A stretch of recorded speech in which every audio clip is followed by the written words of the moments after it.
ધાનાણીને 22 વર્ષ પછી લોકસભા બેઠકમાં હરાવ્યા। 22 વર્ષે રૂપાલા પ્રજાના પ્રતિનિધિ તરીકે ચૂંટાયા। 16 વર્ષ ધારાસભ્યોના મતથી સાંસદ બની રહ્યા। ગુજરાત ભાજપના દિગ્ગજ નેતા, કેન્દ્રીય મંત્રી પદે રહી ચૂકેલા પુરુષોત્તમ રૂપાલા 22 વર્ષ બાદ ફરી એકવાર પ્રજાના પ્રતિનિધિ તરીકે ચૂંટાયા છે। વર્ષ 2002માં અમરેલી વિધાનસભા બેઠક પરથી હાર્યા બાદ પુરુષોત્તમ રૂપાલા 16 વર્ષ સુધી રાજ્યસભાના સભ્ય તરીકે રહ્યા હતા, એટલે કે પ્રજાના મતથી 22 વર્ષે રૂપાલા ચૂંટાયા છે। ગુજરાત ભાજપમાં મોટા નેતા તરીકેનું નામ ધરાવતા પુરુષોત્તમ રૂપાલાની રાજકીય કારકિર્દી જોઈએ તો વર્ષ 1991 થી 2002 સુધીના 12 વર્ષ સુધી ધારાસભ્ય અને ગુજરાત સરકારના મંત્રી રહ્યા હતા। તે પછી 14 વર્ષ એટલે કે વર્ષ 2008 થી 2024 સુધી ધારાસભ્યોના મતથી રાજ્યસભાના સાંસદ તરીકે રહ્યા હતા। પુરુષોત્તમ રૂપાલા છેલ્લે વર્ષ 2002માં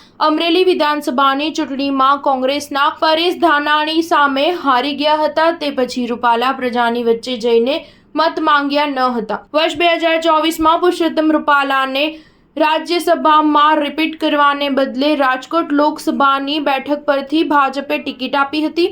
આ બેઠક પર અને વિવાદો અને અપક્ષોની વચ્ચે અંતે પુરુષોત્તમ રૂપાલા રાજકોટ બેઠક પરથી જીત્યા હતા અને જોગાનો જોગ કહો કે રાજકીય ગેમ છેલ્લે 2012માં જે પરેશ ધાનાણીએ રૂપાલાને હરાવ્યા હતા તે જ ધાનાણીને 22 વર્ષ પછી લોકસભા બેઠકમાં હરાવ્યા હતા। સ્ટાર ન્યૂઝ 7 હંમેશા સચ્ચાઈની સાથે।